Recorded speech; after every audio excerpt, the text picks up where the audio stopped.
and Ronki will take attendance. Absolutely. Good morning, everyone. All right. Dr. Birch. Dr. Valeries. Mr. Norton. Yes, here. Mr. Hall. Mr. Gilday. Mr. Coiney. Here. Mr. Birch. Mr. Walker. Here. Mr. Lavoy. Here. Dr. Benz. Here. All right. We have quorum. Thank you very much, Ronki. Please join me for the Pledge of Allegiance.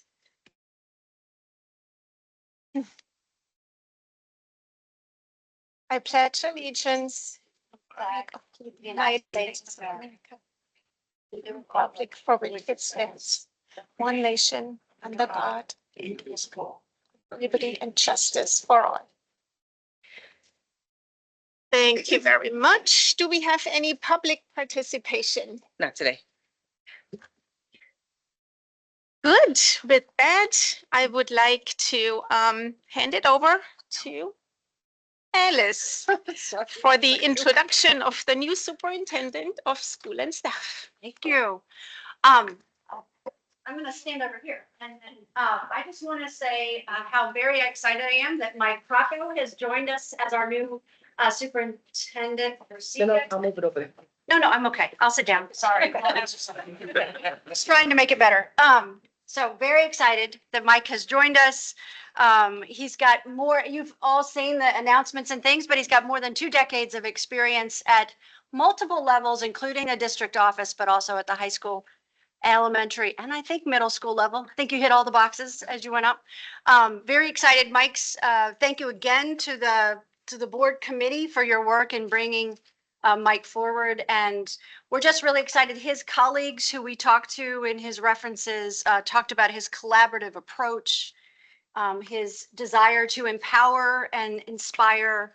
And one of the things he says often that I'm really excited about is we learn a lot about this system is that he likes to replace judgment with curiosity. And I think that's going to be a good motto for us as we, because many things about CTECS are curious, as you all know.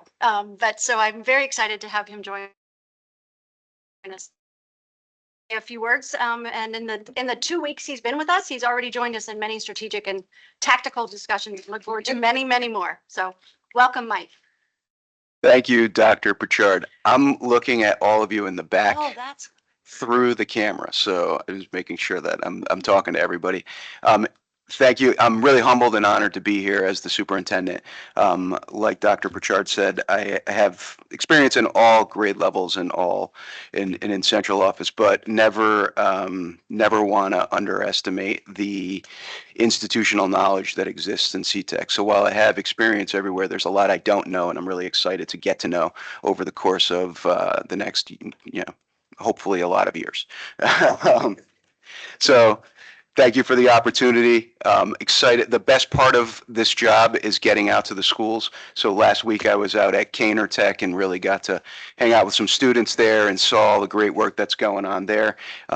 Really excited to see what's going on here today and meet some students and meet some teachers, and don't really believe that we celebrate teachers and principals and school officials as much as we should. So this being my first advisory board meeting, it's great that we'll get to celebrate some of the great teachers in the district, and looking forward to talking and meeting with all of them. So again, thank you for the opportunity. Excited to keep going and humbled to be here. Thank you.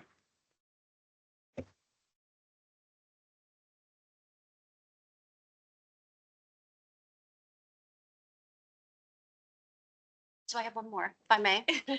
So in welcoming the new superintendent, we also need to say a farewell, not today, but at the end of, later in June, farewell to Freeman Burr, who's been serving as our interim superintendent. And I just want to say I can't thank Freeman enough for his willingness to serve as interim and to join me in the early efforts to stabilize The system, we had early conversations before either one of us decided to take on this challenge and decided to do it and to do it together. So I'm very appreciative of that.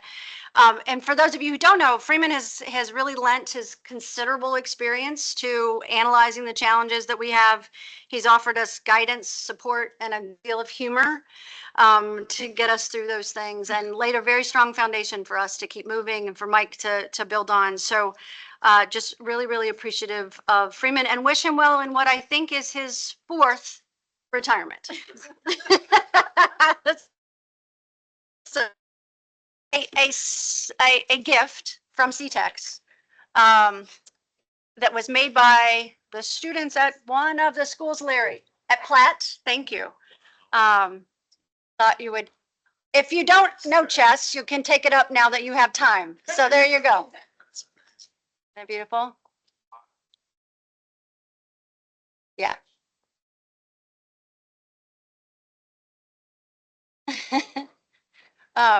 So Freeman, I don't know if you want to say a few words. Freeman also has to give a report in this meeting, so we're not letting him off the hook yet, but thought you might want to say a word before we get started. Thank you. First of all, this, as I told Rocky a few weeks ago, this is totally unnecessary. Okay, but an exciting time here at CTECS. As I've said before, working with Alice is great. I think the compliments between us are relative to our collaborative efforts. And knowing what we were facing with CTECS, one of the things we committed to each other, and it wasn't necessarily explicit, but Alice keeping me in the loop on everything related to operations and vice versa, me keeping her in the loop on everything related to the schools and school sites. It's been an honor. As I've said before, when you work these gigs, it's not the job. At the end of the day, when you step away, it's the relationships that you've made with the people, and the collaborative effort to try and make things better and leave a foundation to be built upon. So hopefully you've accomplished that. To all the teachers and leaders in the room, I wish you well. I bid you Godspeed in all your future endeavors. God bless you all. Thank you.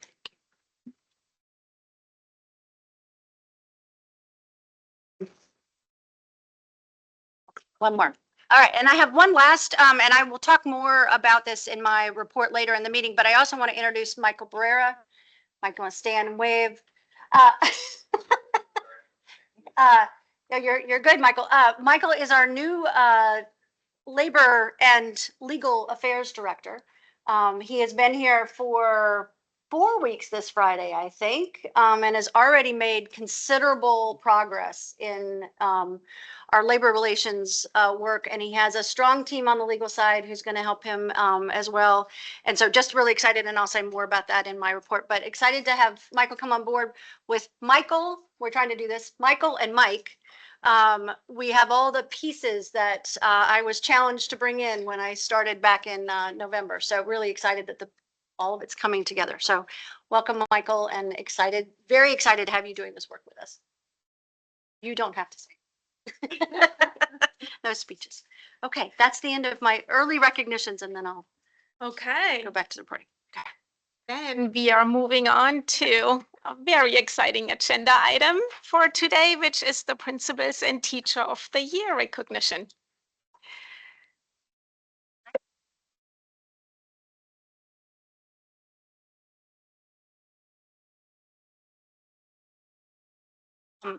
Before we get started, just so the advisory board is made aware of how we got to the Teacher of the Year, we've asked Carrie Markey and Brent McCartney to give us a little overview of how we got to today, and then they'll join us in the recognition and celebration. And thank you both very much for organizing this important work for the district.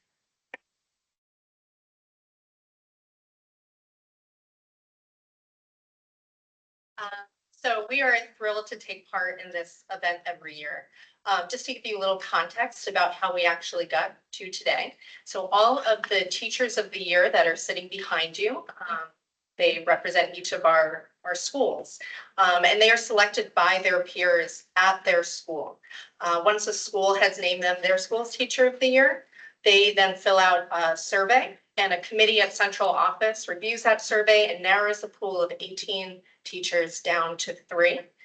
And once we have the 3, then we have a nice celebratory breakfast. And then the superintendent, the executive director, and a few others that make up a second committee, interview them, have that conversation, and we select the final teacher of the year. We've been doing this for several years now. It is a very, very, very, very challenging thing to pick a teacher of the year because everyone sitting behind you here is fabulous. So congratulations to everyone. I am going to take photos. So when you come up, please look at me.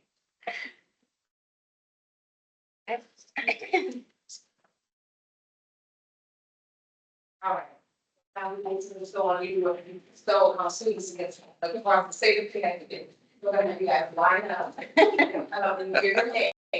Have you come around, that's your board member, you guys are a great part of this. So I'm gonna have you stand in front of people.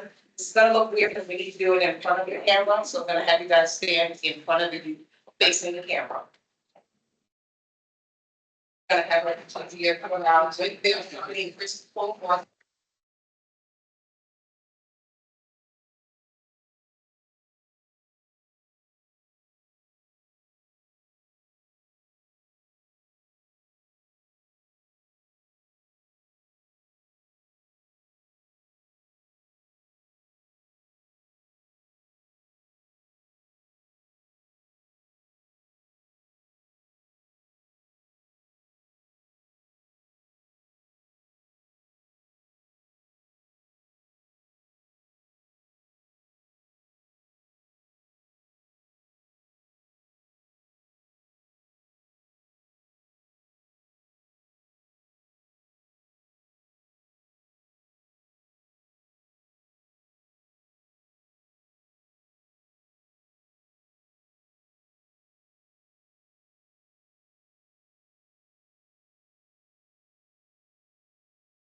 So this is the fun part where you get to go and they have the rest of the day. At a couple of other buildings.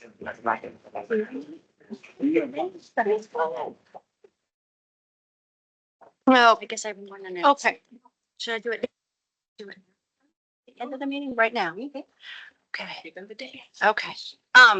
So for the Teachers of the Year, want to let you know that in addition to the yummy food, again, provided by Norse, which was really great today, want you to know that you have the rest of the day off and you've been covered at your building thanks to your principals and other leadership. So congrats. I hope you can do something. At least we have a nice day and you can do hopefully something wonderful with it. So Thank you. you're very welcome.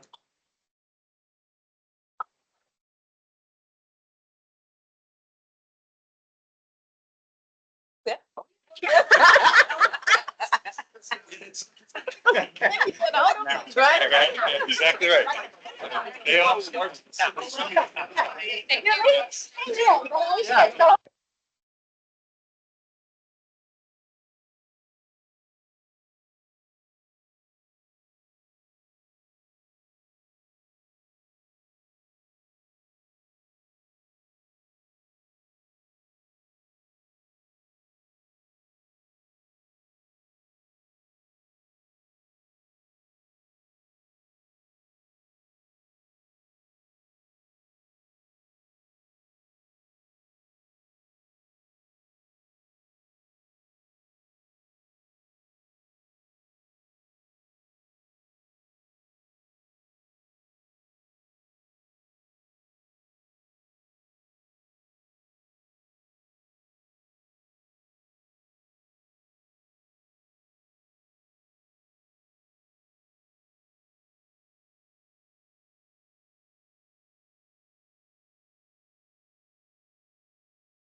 Need a vote? Need a quorum? Yes. You've heard no, and you just, restroom, that's all. Okay. Make a big deal about it. Huh? No, Okay, with that, we are moving on to the next agenda item, consideration of minutes. The April 30th minutes of the CTECS Advisory Board. And I would like to ask for the review and then ask you whether there are any corrections or discussions. If not, may I have a motion to approve? Thank you. A second? Thank you very much. All opposed? All in favor? Aye. All opposed or any abstentions? The motion carries. With that, we move on to the report of the executive director. That's great. So I want.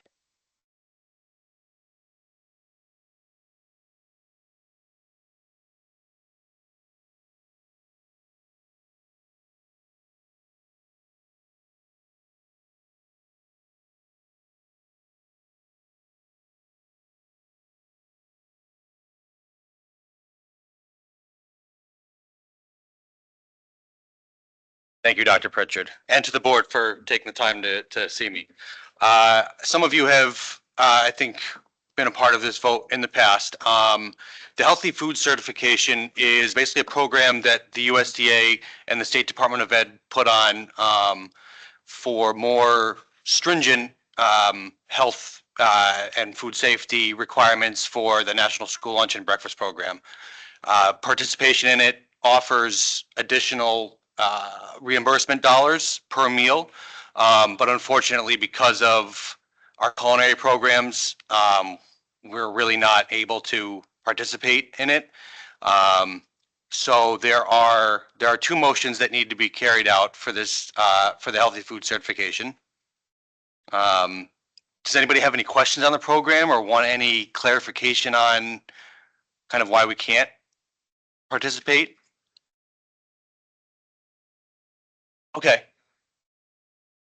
So my program, the National School Lunch and Breakfast Program, we have certain nutritional standards that we have to follow, and that allows us to claim meals served, and the federal government reimburses us, and that's kind of how our program is funded. This program sort of levels up certain sodium requirements, fat, things like that, but with those, you get additional dollars back per meal. Participation in that would sort of limit what our culinary programs could do on a day-to-day basis. It also would govern the other 3 schools that we don't have the National School Lunch Program in.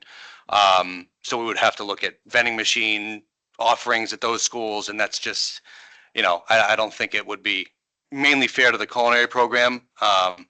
So that's sort of the general overview of. Thanks. That was great explanation. Yeah. Hi. With that, anything to add or? That's it. Yep. Okay. The 2 motions, I will read it now to the board. And as Paul said, for one of the 2 motions, the first one, we would need a vote of no. And the second one, a vote of yes. Okay, the first one.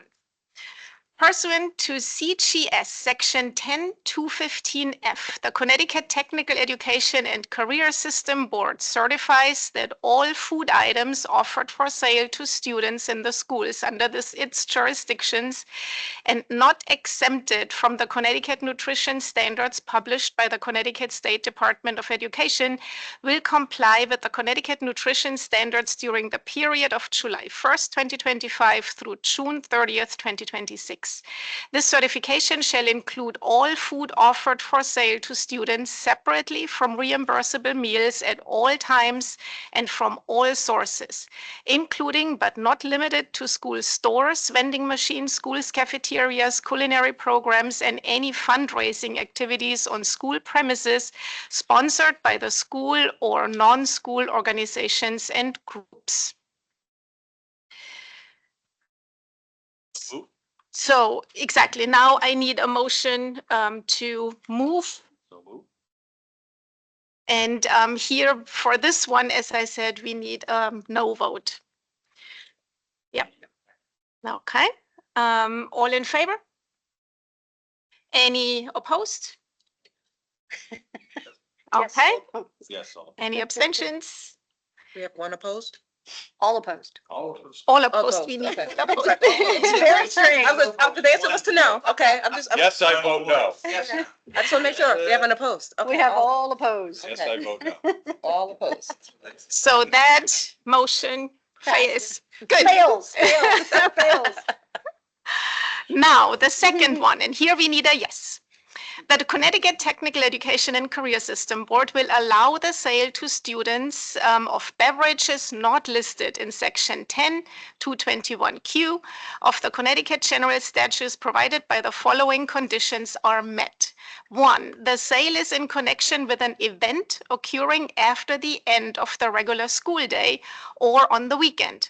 2, the sale is at the location of the event. And 3, the beverages are not sold from a vending machine or school store. An event is an occurrence that involves more than just a regularly scheduled practice, meeting, or extracurricular activity. The school day is the period from midnight before to 30 minutes after the end of the official school day. Location means where the event is being held and must be the same place as the beverage sale. And here we need a yes. I may have a motion to approve. The second. Thank you. All opposed? Favor first. In favor? You're testing. Exactly. Is everybody paying attention? Double Okay. yes. All opposed? Abstentions? Okay, with that, the motion carries. Thank you.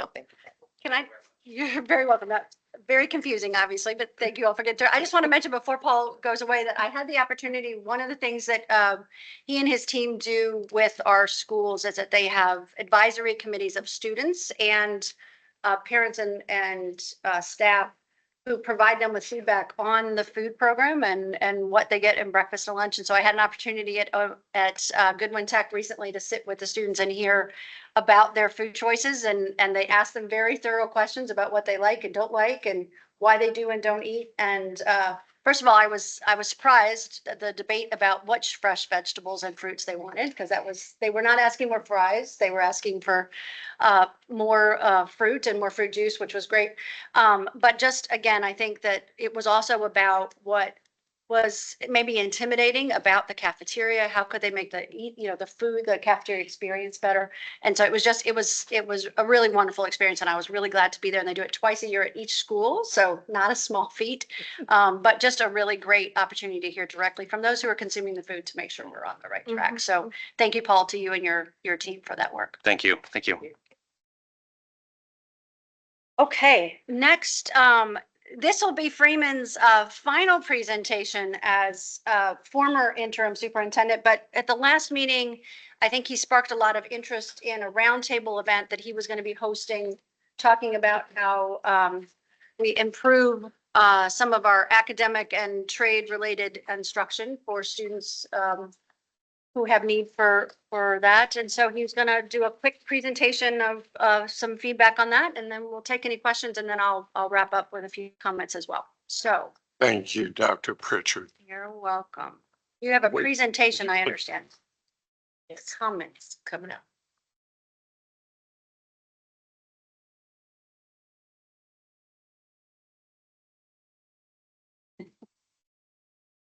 Comments. Here we go.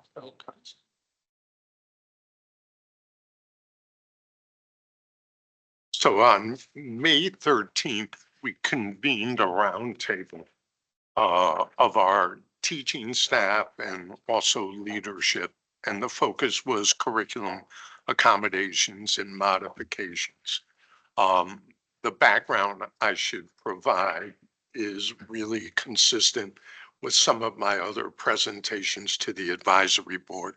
I think I've spoken as early as February about some of the high failure rates we were experiencing here in CTECS. Many of you are aware that over the last several years, we've had an increase in students identified for special education needs, as well as 504 accommodations, et cetera, et cetera. And obviously this year with an open lottery, we're expecting that if we're fortunate, those numbers will hold fast, but likely we'll see an increase. Some of our schools now, when you add, or I should say combine, our special education populations with our students who have 504 needs, are up in the 40 percentile rank. To that end, we got our curriculum department together, including trade and curriculum representatives led by Dr. Menounos, our assistant superintendent. We also got our special ed department together, led by Director Javette Gianelli Allen. And Javette had her team at the table, all of her special education supervisors. What ensued as a follow-up to that meeting was Dr. Brent McCartney, who is here over there, put your hand up, Brent, okay, and Suzanne Cratch worked cross departments, cross curriculum and special education to put a presentation together for supplemental aids and services and resources. We then took that and presented it at our principals meeting in March so that all principals understood that this was one of the areas we wanted to focus on. Because quite honestly, with the increase in high need populations of students, both on the academic and trade side, it's a challenge for our teachers to meet the needs of those students. Additionally, some of our schools do a great job with co-teaching. That is, our special educators being pushed in, but others have challenges related to schedules, et cetera, et cetera.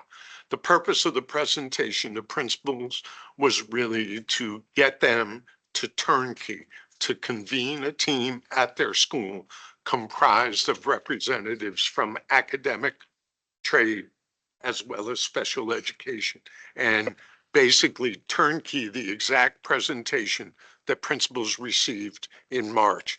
And I think we gave them to the end of April or so to do that. So we needed, it's not conducive to say to all the schools at CTECS, we're having a centralized meeting as we see here today. But the import of the effort and the work cannot be minimized. So what evolved from that was a roundtable. That roundtable was represented by 6 of our schools. We reached out to all of our schools and we asked schools, their principals and team members if they were doing any related work with respect to curriculum modifications and accommodations. We wanted them to basically join us for this roundtable. Approximately 1/3 of our schools joined us. So I'm going to kind of cover what was done that day. So I think the purpose, hopefully with the background I gave you, covers the purpose. And obviously we're looking at the information we got from the roundtable, plus information we'll continue to receive to plan next steps. As I said, the meeting was held on the 13th.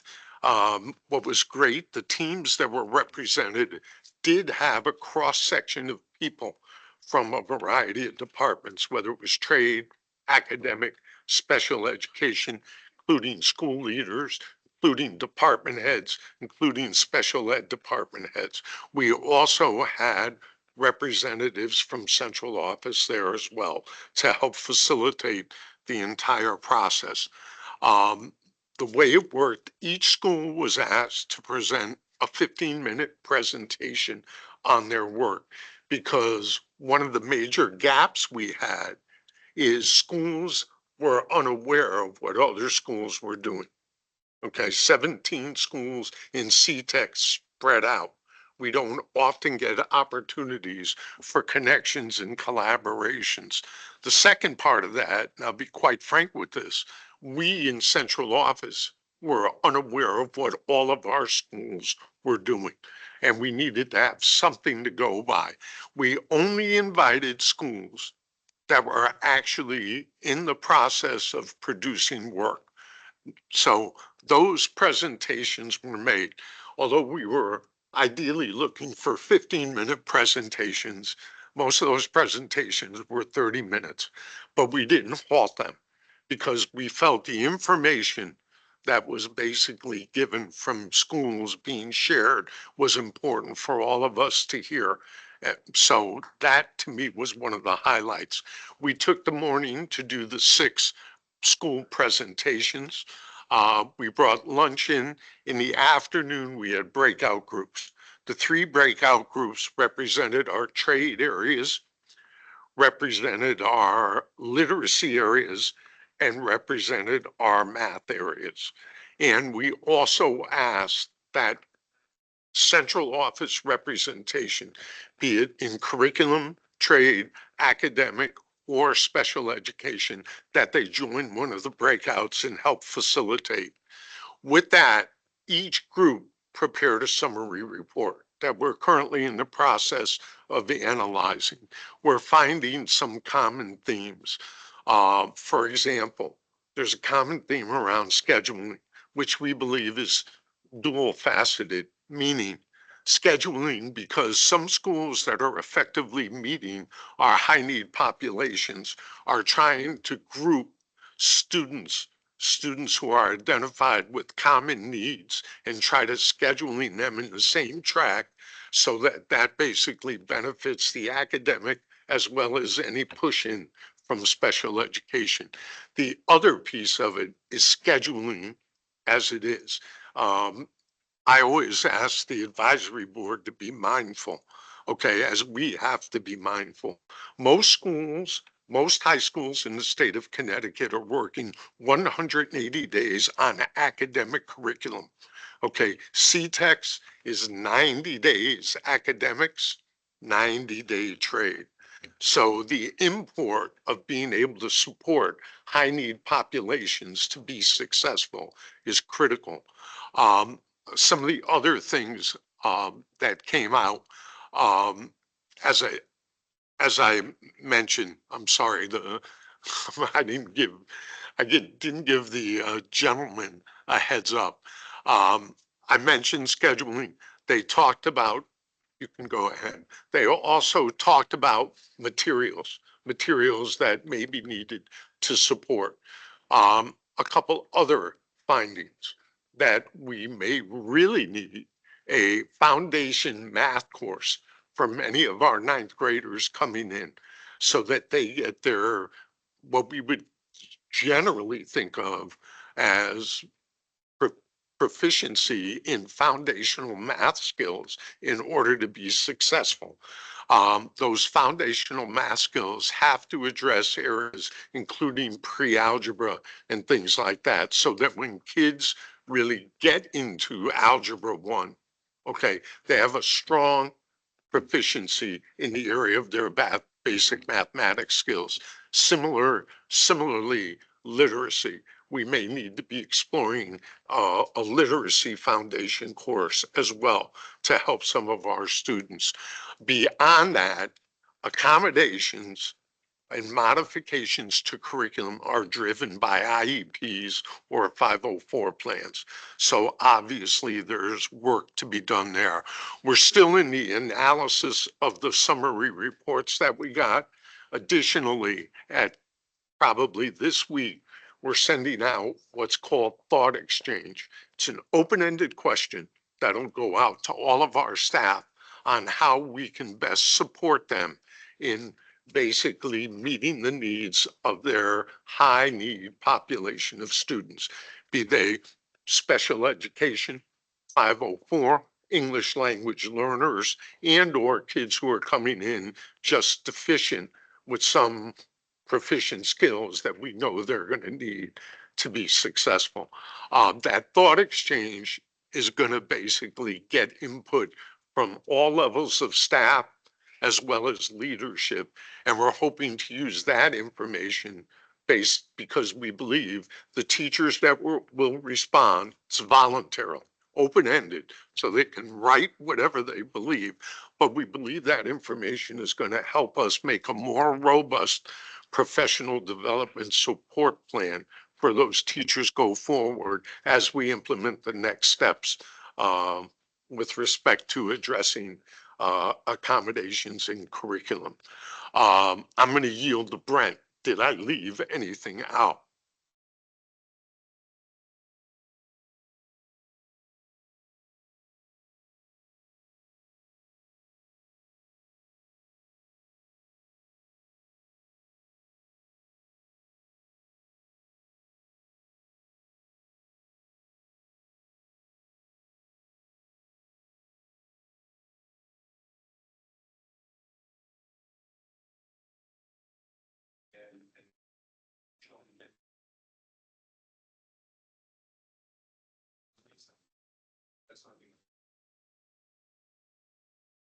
Yeah, Brett has been an important contributor. Suzanne Cratch, one of Javette's special ed supervisors, have been an important curriculum contributor. But the import of it is that curriculum has worked across the lines with special education to try and address this. As I wrap up my time here, my goal is basically to put in the foundation of a plan that can move forward in school year 25, 26. And with that, I'll wrap up my report. Thank you very much. Thanks, Freeman. Any questions before I give you a quick update administratively?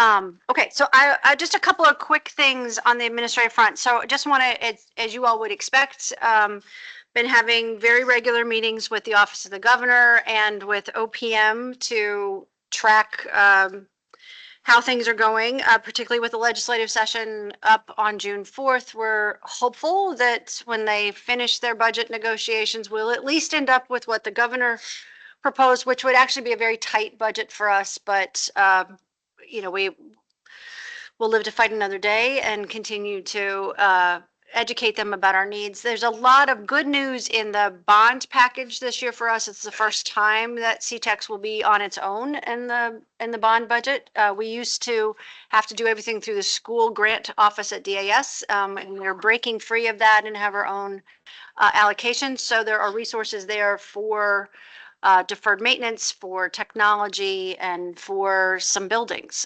projects. So excited to have those things go through, and hopefully the operating budget will be okay as well.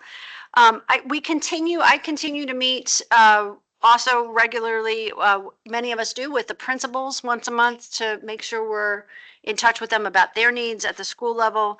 I, along with the superintendent, and Mike will be joining these conversations as well, have been meeting usually biweekly with AFSA and SVFT, our administrator and teacher union, also having regular meetings with 1199 and CEUI, who represents our custodial workers in particular, and with the A&R union, who has many of our fiscal and other staff. So lots of good union communication. We're trying to, again, improve communication and hear their concerns and work collaboratively together. A couple of things organizationally, I've mentioned in the past that we did a project with North Highlands Group that analyzed kind of our administrative challenges. And so they did a great job of documenting what we already knew, which is that we don't have a lot of policies and procedures in place. Kind of, we left State Department of Ed and left many of those things in boxes, I think, and forgot to bring them along. So we're going to be doing some work to reestablish some processes and procedures. We have some confusion about roles, and we need to clarify some of that. And we have some confusion about decision makers and where they exist within the structures, et cetera. So good work to do in the year ahead. North Highlands is going to start back up with us hopefully in June and focus on our fiscal department, in particular, helping us to look at grants. We're leaving resources at a time when we are struggling to have enough resources. We are also leaving resources on the table, which makes no sense to practical people. And so something that we definitely need to be working on. So they're going to focus with us on the fiscal structure generally, and then grants and procurement purchasing specifically. And we're excited about that. Our CFO, Gennaro DeAngelis, will work closely with them on that. As I mentioned, Michael Barrera has joined us. He is now, I combined two departments under Michael's leadership.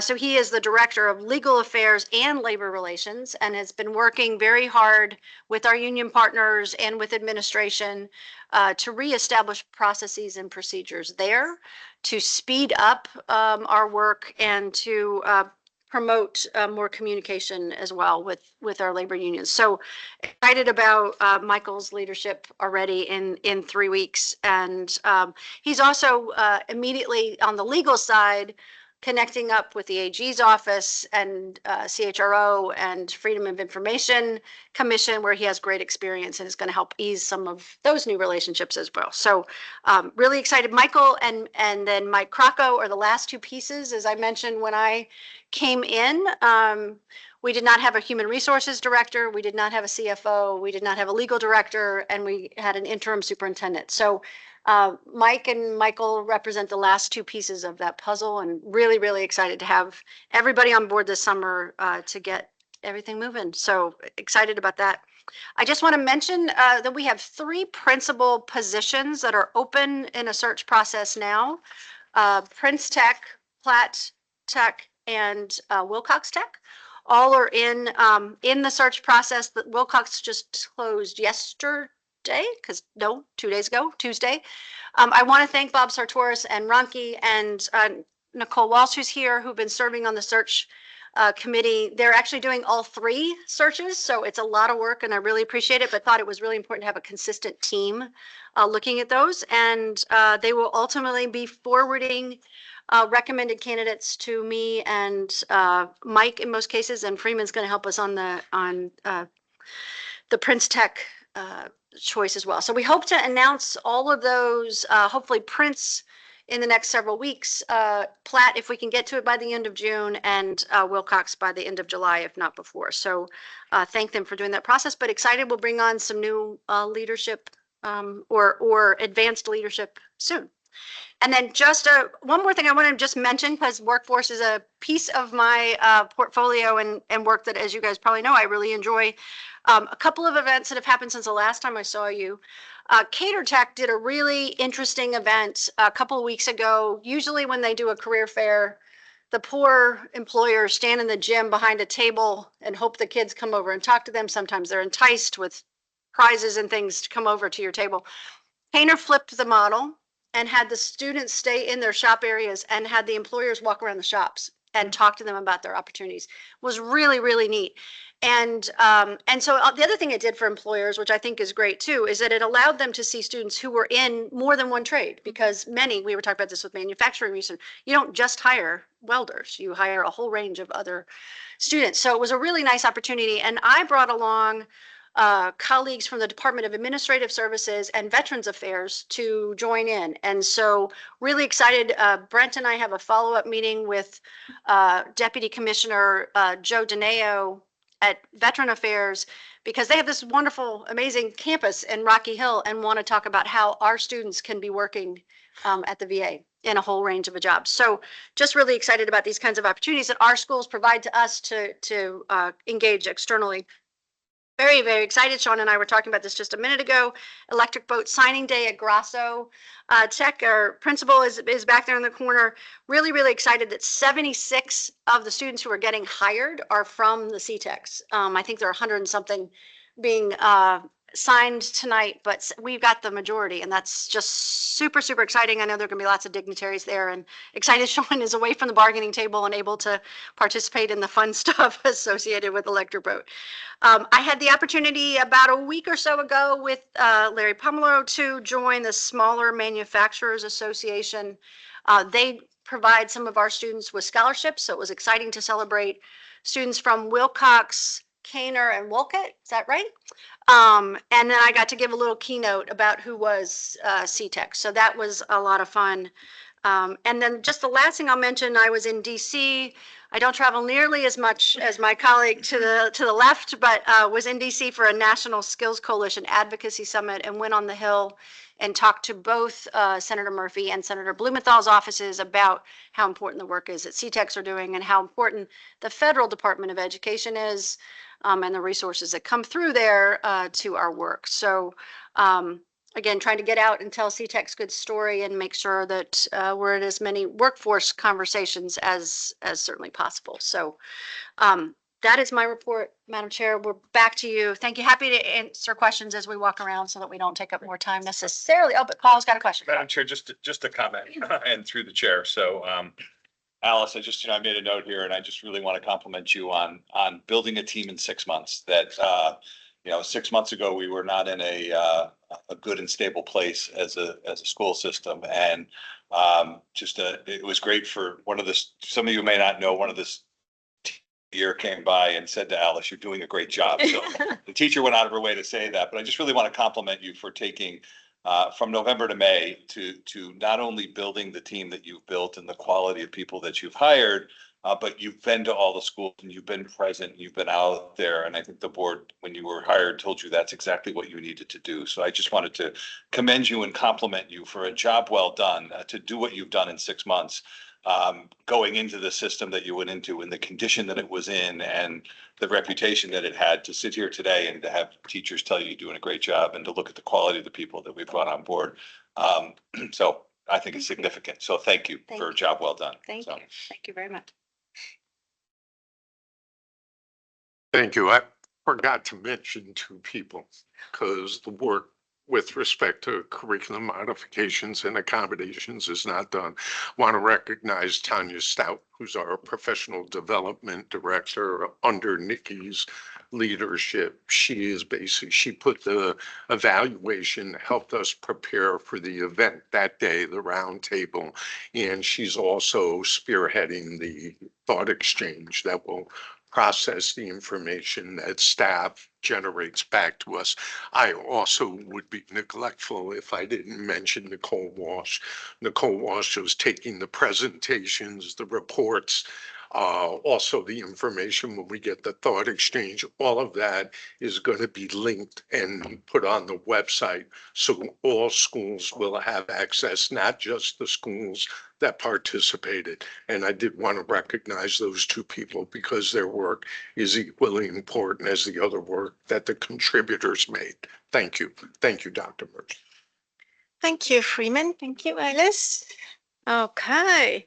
I have just 2 quick things I would like to mention. One is you see in your package the calendar for next year. We don't need to approve it or move on it today, but we wanted to make sure you get it on time, review it, and in a June meeting, we will approve the calendar. You will see a small change there. We don't have next year on this calendar a September meeting, and we don't have a June meeting. We kept the same schedule where we have one meeting in person at one of our technical high schools. The other meeting is virtual to make it easier for all the board members and limit the travel we have to do. So please review it and we will vote on it then next month in our last board meeting of the school year. One other thing, Ronki sent out an email with the graduation schedule for the various high schools. If board members can attend one of these graduations or more, please do so. It would be wonderful to have board members present at these graduations.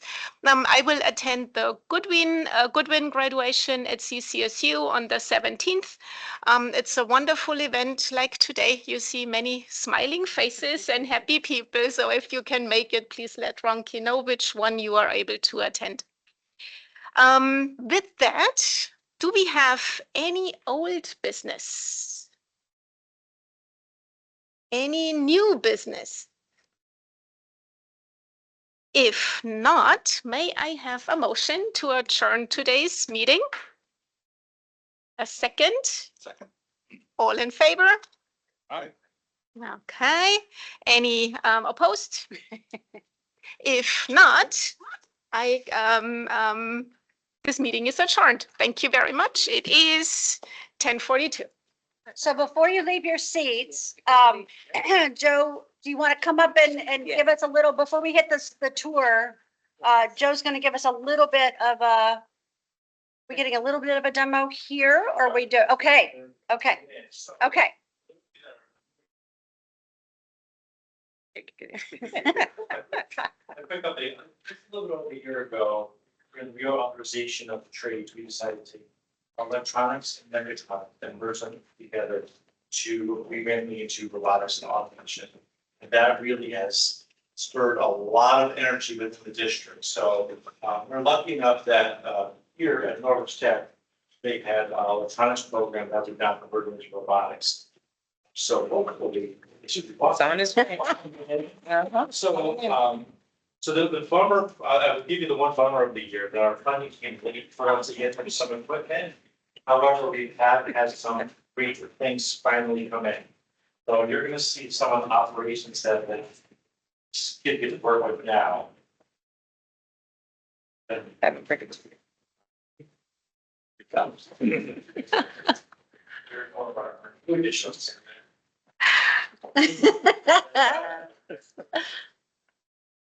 Come on.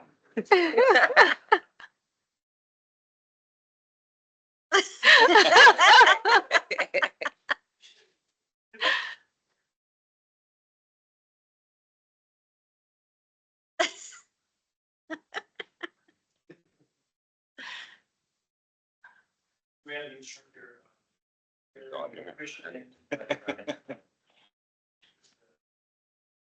Sarah, come over here. Come on up. Our pilot. Our pilot.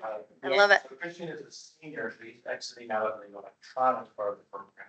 But Kara is a freshman who's venturing in, so I would love for you to ask them some questions about what we've seen, the evolution of the program. It's been a quick year, but we've done quite a lot.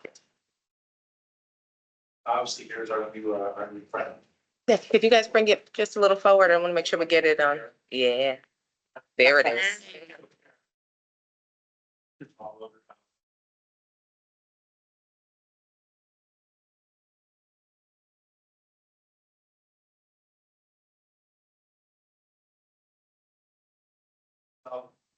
Dog seeing, that little spinny thing that's right on the front of it, that's what is a LiDAR sensor.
Does this dog over time see the outline of the building and you could just tell it go to the gym and it knows where the gym is? Or do you have to tell the dog every step, go left, go right?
It's not.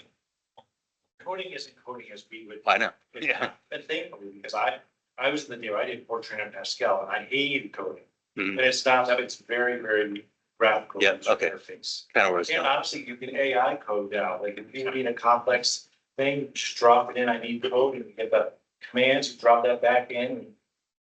So that's where I was going. So in terms of that AI, the basic AI literacy, which does go into things here, how well equipped do you think you are with that training? So I will jump in, because I write the curriculum, and I'm gonna be frankly honest with you, AI is moving so fast that it is outdated. It is moving, so I teach graphics, digital media, and robotics automation. And we cannot keep up the pace it's going. And the other part I'm gonna say, you might disagree, but there aren't any great models of people that have AI in instruction because it's so, the evolution is so fast.